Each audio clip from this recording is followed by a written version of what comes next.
पैतृक और विरासत में मिली संपत्तियों में क्या अंतर है? पैतृक संपत्ति 4 पीढ़ियों तक अविभाजित रूप से विरासत में मिलती है, जिससे जन्म से सभी वंशजों को समान अधिकार प्राप्त होते हैं। जबकि विरासत में मिली संपत्ति वसीयत, उपहार या उत्तराधिकार के माध्यम से प्राप्त होती है, जिससे उत्तराधिकारी को पूर्ण स्वामित्व और निपटान का अधिकार प्राप्त होता है। विरासत में मिली संपत्ति का क्या अर्थ है?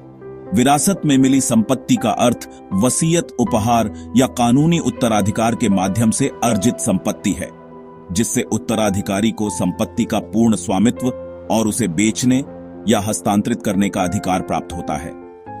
भारत में पैतृक संपत्ति पर दावा करने की समय सीमा क्या है? भारत में पैतृक संपत्ति पर दावा करने की समय सीमा निश्चित नहीं है, लेकिन कानूनी उत्तराधिकारियों को विवादों से बचने के लिए तुरंत अपने अधिकारों का दावा करना चाहिए। हालांकि यदि संपत्ति का विभाजन हो चुका है तो दावों पर प्रतिबंध हो सकता है। आप कैसे जानते हैं कि कोई संपत्ति पैतृक है या नहीं? आप कानूनी दस्तावेजों और राजस्व अभिलेखों का हवाला देकर यह पता लगा सकते हैं कि कोई संपत्ति पैतृक है या नहीं। यह जांच कर कि क्या वह 4 पीढ़ियों से अविभाजित है और पुरुष वंश के माध्यम से विरासत में मिली है। पैतृक संपत्ति पर सर्वोच्च न्यायालय का नवीनतम निर्णय क्या है? पैतृक संपत्ति पर सर्वोच्च न्यायालय के नवीनतम निर्णय में कहा गया है कि 2005 के हिंदू उत्तराधिकार अधिनियम संशोधन के तहत पिता की मृत्यु तिथि चाहे जो भी हो, बेटियों को पैतृक संपत्ति पर समान अधिकार प्राप्त है। क्या कोई पिता पैतृक संपत्ति बेच सकता है? नहीं, कोई पिता सभी कानूनी उत्तराधिकारियों की सहमति के बिना पैतृक संपत्ति नहीं बेच सकता, क्योंकि जन्म से ही प्रत्येक वंशज का उसमें समान हिस्सा होता है। क्या बेटियों को पैतृक संपत्ति में समान अधिकार प्राप्त है? हाँ, हिंदू उत्तराधिकार अधिनियम में 2005 के संशोधन के बाद बेटियों को पैतृक संपत्ति में समान अधिकार प्राप्त है, जिससे उन्हें बेटों के समान अधिकार प्राप्त हुए हैं। क्या विरासत में मिली संपत्ति पैतृक संपत्ति बन सकती है? विरासत में मिली संपत्ति पैतृक संपत्ति नहीं बन सकती जब तक कि वह 4 पीढ़ियों तक अविभाजित न रहे, जिसके बाद उसे पैतृक संपत्ति का दर्जा मिल सकता है। भारत में विरासत में मिली संपत्ति पर कर कैसे लगता है? भारत में विरासत में मिली संपत्ति को बेचने पर पूंजीगत लाभ कर लगता है और किराए की आय पर भी कर लगता है। अगर पैतृक संपत्ति का बंटवारा हो जाए तो क्या होगा?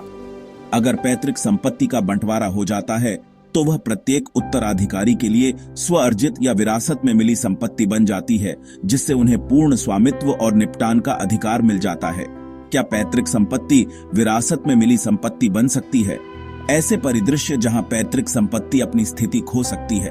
पैतृक संपत्ति 4 पीढ़ियों तक अविभाजित रहती है। हालांकि यदि संपत्ति कानूनी उत्तराधिकारियों में विभाजित हो जाती है तो यह पैतृक संपत्ति नहीं रहती और विरासत में मिली संपत्ति बन जाती है। यह परिवर्तन इसलिए होता है क्योंकि प्रत्येक उत्तराधिकारी के पास पूर्ण स्वामित्व अधिकारों के साथ एक व्यक्तिगत हिस्सा होता है।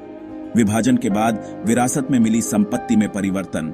पैतृक संपत्ति के विभाजन के बाद प्रत्येक उत्तराधिकारी के हिस्से को विरासत में मिली संपत्ति कानूनों के तहत स्व अर्जित संपत्ति के रूप में वर्गीकृत किया जाता है। इसके बाद कोई भी उत्तराधिकारी अपने हिस्से को स्वतंत्र रूप से बेच, हस्तांतरित या वसीयत कर सकता है। इसके लिए उसे परिवार के अन्य सदस्यों की सहमति की आवश्यकता नहीं होती। यह परिवर्तन संपत्ति के प्रबंधन में अधिक नियंत्रण और लचीलापन प्रदान करता है।